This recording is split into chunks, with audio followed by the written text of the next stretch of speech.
Alloh subhanahu va taolo o'zining bandalarini yaratganda ularni jinsini tayin qilib erkak va ayoldan iborat qildi.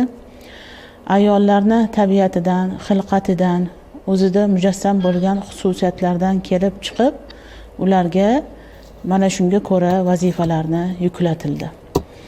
Garchi ayol zotini doim zaifa, nozik deb yuritilsa-da, unga erkaklarga yuklatilmagan nozik mas'uliyatlar, burchlar yuklatilgan.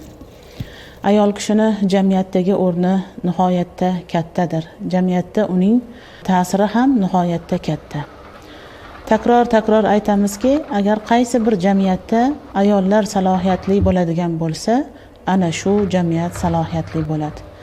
Qaysi bir jamiyatda ayollar buziladigan bo'lsa, Alloh ko'rsatmasin. Mana shuni ta'sirida jamiyat ham buziladi.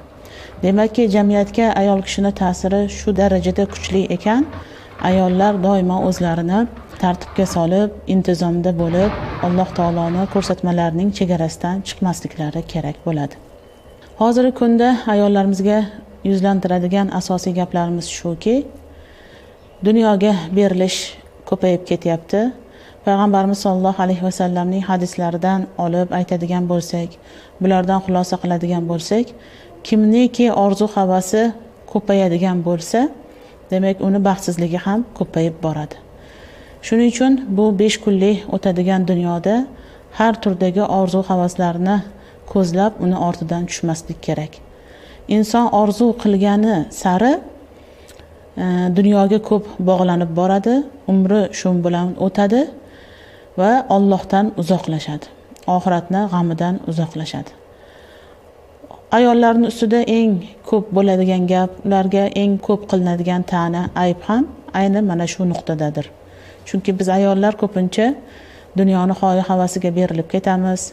To'ylarimiz boshqacha bo'lish kerak, uylarimiz boshqacha bo'lish kerak, ustimizdagi liboslarimiz boshqacha bo'lish kerak. Mana shunga sarflayotgan vaqtlarimiz, zehnimiz, qalbimizni bu narsalar bilan muallaq qilib qo'yishimiz bizni Alloh taolodan uzoq qiladi, shariatidan uzoq qiladi va oxiratni o'ylashdan, eslashdan uzoq qiladi. Shuningdek, bu narsalarning orasida boshqalarga bo'lgan munosabatni ham xuddi shu orzu havasni tartibga solgandek tartibga solmog'imiz kerak.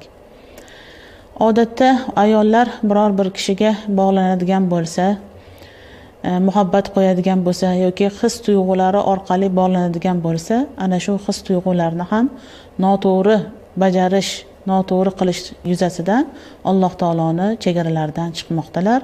Buni oilaviy munosabatlarda ham ko'rib turibmiz, tashqi munosabatlarda ham ko'rib turibmiz.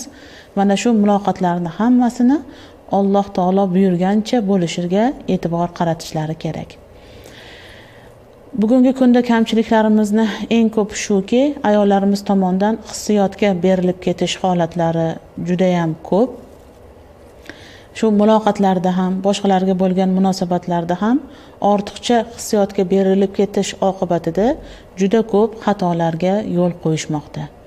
Misol uchun juft halollarni oladigan bo'lsak, albatta u juft halol, umrlaridagi eng yaqin inson, lekin haddan tashqari e'tibor talab qilish, har turdagi o'zlarini huquqlarini talab qilishda haddan oshishlar bilan xatolarga yo'l qo'yishmoqda va buni ortidan ko'p noqulaychiliklar, yaxshi bo'lmagan natijalar kelib chiqmoqda. Shuningdek, ayollarimizda hozir